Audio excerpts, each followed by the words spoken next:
vemos diariamente en algunas personas, sobre todo las personas que son nuevamente en la fe, sobre todo aquellas personas que acaban de recibir a Jesucristo en su vida como su único Salvador y se arrepienten de los pecados, mis hermanos. Aquel que se ha arrepentido y ha venido a los pies del Señor. Muchas veces vemos, sobre todo los que son nuevos en la vida cristiana, que a veces se sienten, pudiéramos decir, turbados con algunas sugestiones del escepticismo, si pudiéramos llamarlo así.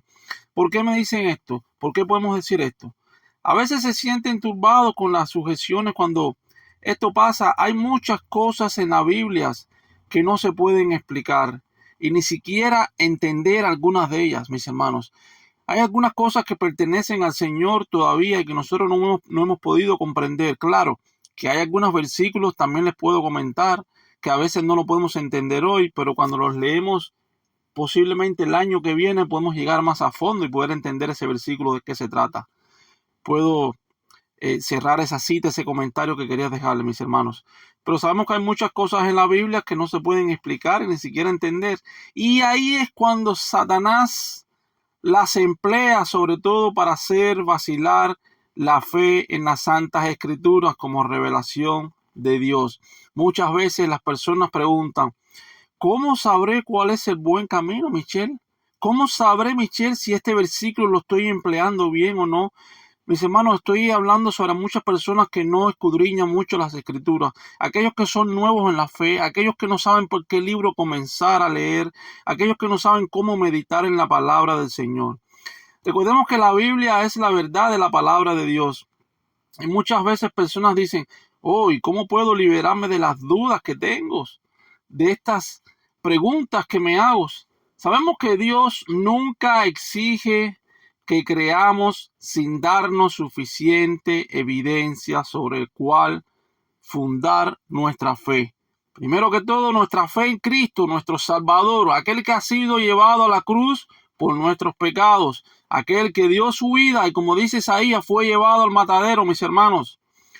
Recordemos que su existencia, su carácter y sobre todo la veracidad de su palabra, todas estas cosas están establecidas por abundantes testimonios que excitan sobre todo nuestra razón.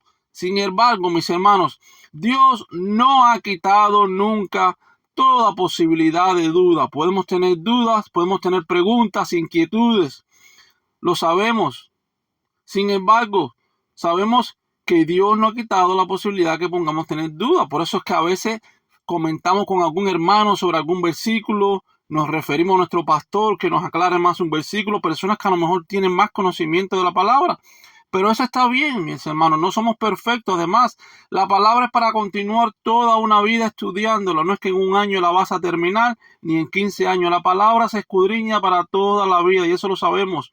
Nuestra fe debe reposar sobre evidencias, no sobre demostraciones. Recordemos, no hay que demostrarme a mí algo para yo tener fe en eso. La palabra del Señor es suficiente. Los que quieran dudar tendrán la oportunidad. Es normal en nuestras vidas. Vivimos como seres humanos.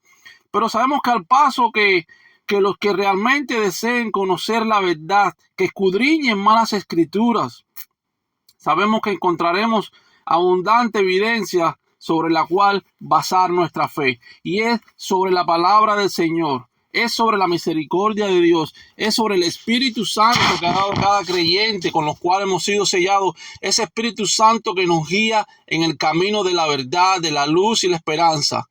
Y la única razón para poner nuestra vida en la confianza, sobre todo, de Jesucristo, nuestro Salvador.